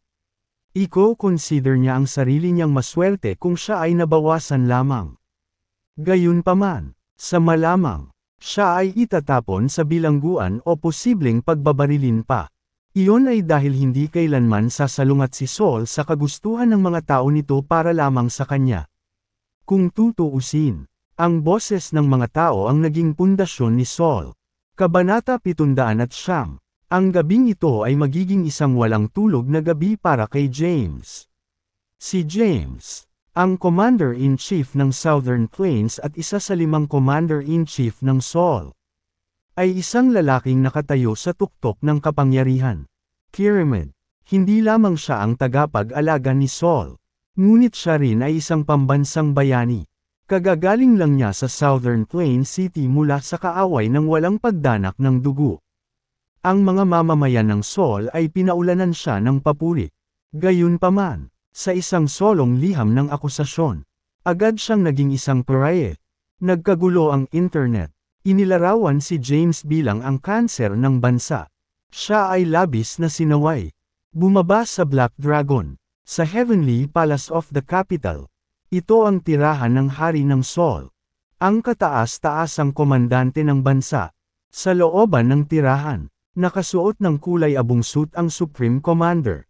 Kahit na nasa 50 taong gulang siya at medyo chubby, siya ay masigla. Naglabas siya ng kakaibang aura.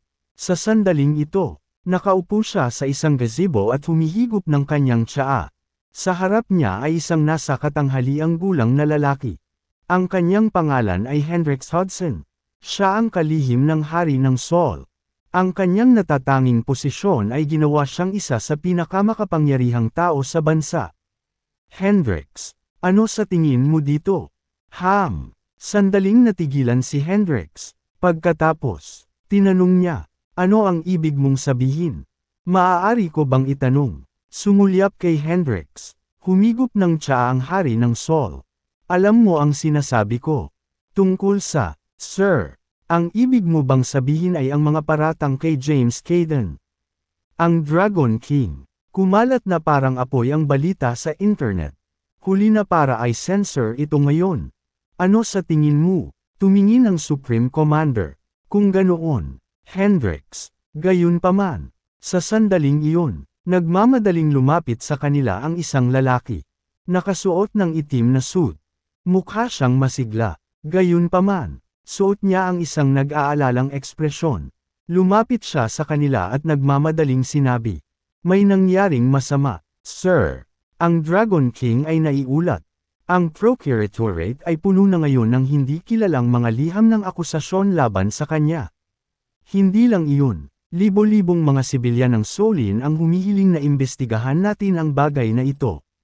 Kung totoo ang mga paratang, gusto nilang maparusahan ng husto ang Dragon King. Ito ay ang Emperador. Paano ito nangyari? Kamakailan lamang ay ginawa siyang Dragon King. Hindi ko inaasahan na aabuso niya ang kanyang kapangyarihan at gagawa ng napakaraming krimen habang siya ang Dragon General. Ang katapangan niya, bulalas ng Emperador, humigop ng tsaa ang Hari ng Sol. Wala sa lahat ng emosyon sa kanyang mukha. Mahirap malaman kung ano ang iniisip niya. Kung ganoon, ano sa tingin mo ang dapat nating gawin? Tumingin ang Hari ng Sol sa Emperador at mahinahong sinabi. Sumagot ang Emperador. Hindi natin maaaring hayaang dumausdas ito. Nagdulot na ng kawalang kasiyahan sa publiko ang mga krimen ni James. Kung hindi tayo kikilos ng desidido, hindi masisiyahan ng mga tao. Kung susundin ng lahat ang mga yapak ng Dragon King, magugulo si Sol. Mahinahong sinabi ng Hari ng Sol. Kung ganoon, ipauubaya ko sa iyo ang investigasyon. Bumuo ng isang espesyal na task force kasama mo bilang kapitan. Bibigyan ka ng espesyal na tungkulin para imbestigahan ang usapin. Walang sino mang pinapayagang makialam sa iyong pagsisiyasat. Siyempre, bilang Commander-in-Chief ng Red Flame Army, sa palagay ko ay wala nang maglalakas loob na makialam sa simula pa lang. Huwag kang mag-alala, iimbestigahan ko ng maigi ang usapin. Dadalhin ko kaagad ang mga tauhan ko sa Kensington para mag-imbestiga at mangolekta ng ebidensya. Magsisimula tayo sa Transgenerational Group. Kung si James talaga ang behind the scenes na may-ari ng korporasyon. Agad ko itong itatatak. Walang makakatakas na kaugnay na tauhan. Matapos magbigay ng katiyakan, tumalikod ang Emperador para umalis. Nang umalis siya, nagtanong si Hendrix. Nagsasagawa ba tayo ng imbestigasyon sa Dragon King? Mahinahong sinabi ng Hari ng Sol. Ang inosente ay walang dapat ikatakot. Kung totoo ang mga paratang laban sa kanya, agad siyang arestuhin at papatayin. Kung siya ay na-frame, ito ang magiging perpektong pagkakataon upang linisin ang kanyang mabuting pangalan. Ang bait mo, Ginoo. Bahaging kumaway ang Hari ng Sol. Na-dismiss ka. Magdaos ng press conference ngayong gabi at ipahayag na nagtayo kami ng isang espesyal na task force para imbestigahan ang bagay na ito. Magbigay muna tayo ng paliwanag sa mga tao. Titingnan ko kaagad. Tumalikod na si Hendrix para umalis. Phew! Huminga ng malalim ang Hari ng Sol. 30 taon na ang nakalilipas. Ang pagkamatay ng nakaraang Black Dragon ay nagdulot ng reshuffling ng mga cards sa dynamics ng Royal Court ni Sol. Siya ay ginawang hari ng Sol 30 taon na ang nakalilipas at nanatili sa kanyang posisyon hanggang ngayon. Ngayon, ang parehong problema ay lumitaw. Kung hindi niya kakayanin ng maayos ang sitwasyon, ito na ang katapusan niya. Kabanata 710, Dumilang. Tawag niya. Isang lalaking nakasuot ng itim na damit ang lumitaw at lumuhad sa harap ng hari ng Sol. Sir, pumunta ka agad sa Southern Plains. Sabihin mo kay James. Tumayo ang hari ng Sol at may ibinulong sa tenga ng lalaki. Naiintindihan. Bumangon si Gloom at mabilis na umalis. Kasabay nito, sa General Assembly Hall ng Capitol, nandoon ang lahat ng reporters ng Capitol. Sa mga upuan sa harap ay ang mga big shot ng Capitol.